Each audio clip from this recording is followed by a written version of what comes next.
With roughly 14 hours left in Fenris Wolf's cash lifetime, is he worth spending your resources on before he's harder to get? And before I get into the decks and the synergies of what, if you've got him, how you could use him, the short answer is no. Resources are really valuable, and I'll have another video on that later tonight or tomorrow with that pathetic attempt of a series drop and talking about all those things and how you can actually enjoy Marvel Snap despite what Second Dinner is doing. But nonetheless, let's talk about Fenris Wolf.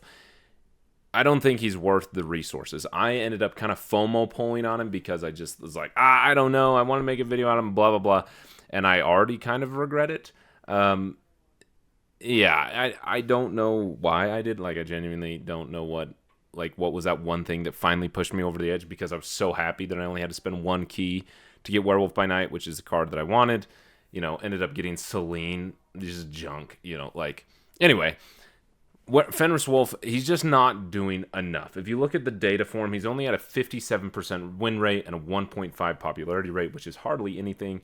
And the 57% win rate, if you look at the decks that he's in, it's not because Fenris is doing something to win the game. I think the ceiling of him obviously is huge if you Shang their Infinite and pull him over to your side. Like, that is a huge ceiling. But the floor of what he contributes is much lower because, priority-wise, and are they playing 10 power cards, Fenris Wolf is extremely telegraphed, so you can kind of dodge that. You can Cosmo it. You could Red Guardian it, whatever, right? There's a lot of things that you can do to protect yourself if your opponent has Fenris Wolf on the board and to prevent them from getting that ultimate ceiling that he can provide. So in the situations where you can absolutely guarantee you get something from Fenris Wolf, you go the Gladiator route, the Yondu route, the Moon Knight, the Black Bolt, Silver Samurai route.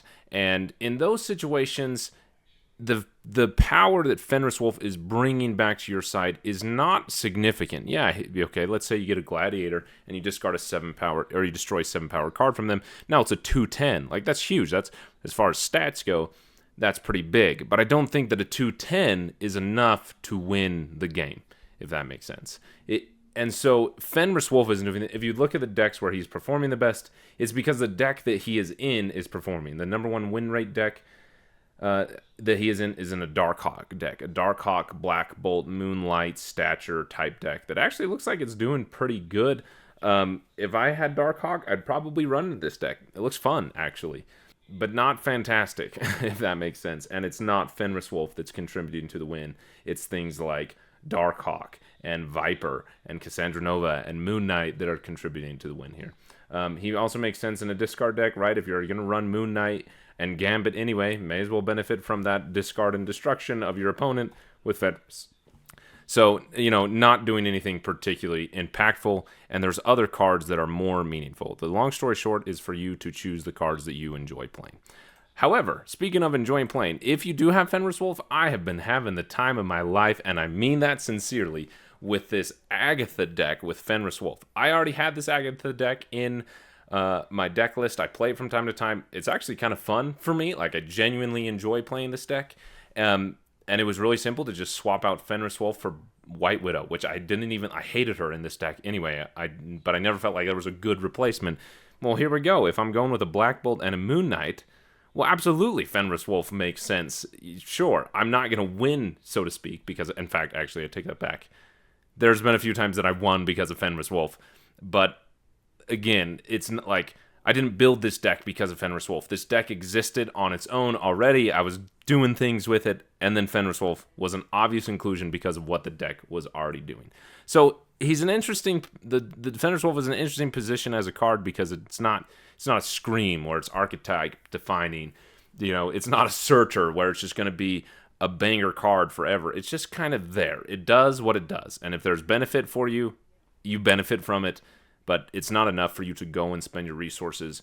When resources are tight, series drops are the way they are. And we've got some pretty exciting cards coming up in the future. So if you do want to run this deck and you've got Fenris, it's a lot of fun. All of these cards are free to play cards outside of Black Knight, Fenris Wolf, and then Silver Sable. But, in the context of if you've got Silver Sable, Black Knight, obviously not a necessary inclusion. In fact, sometimes he's clunky because on turn 3, I draw Black Knight, and it's like, ooh, do I play Black Knight and get the Ebony Blade? for a discarded Agatha later, or do I just Lady Sif now and just abandon the Black Knight?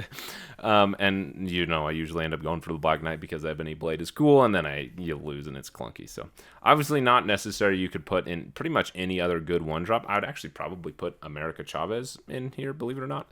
And then Silver Sable, again, any other good one drop. I'd put in a card like Sunspot, something like that, because you actually end up skipping quite a few turns with this card, and you're not always perfectly on curve. Or an Iceman, something like that.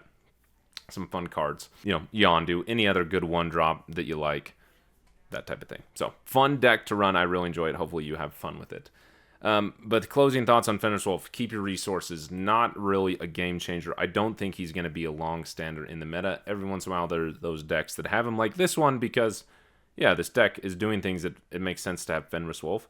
But I don't think that you're ever going to get to the point where, like, oh man, I want a deck, or I want to do a certain thing with a deck, but I can't because I don't have Fenris Wolf. He doesn't feel like a key card in any way. Of course, things could change if we get, something crazy, a 6-drop that destroy every card on the board, which would never happen. It's like, obviously things could change, but in the short term, other cards are coming that are better.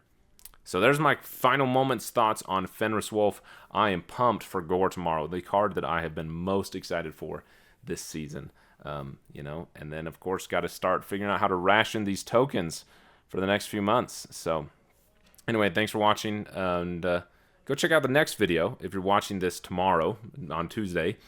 Check out the next video. I really think it's important to talk about these pathetic series drops that Second Dinner's doing, and I've got my rant for Second Dinner. But the video, and the reason I'm recommending you go watch it, is because there's a part of the video that I'm planning on talking about to you, the players, and ways that I feel like I could offer some care to you that I feel like would be beneficial.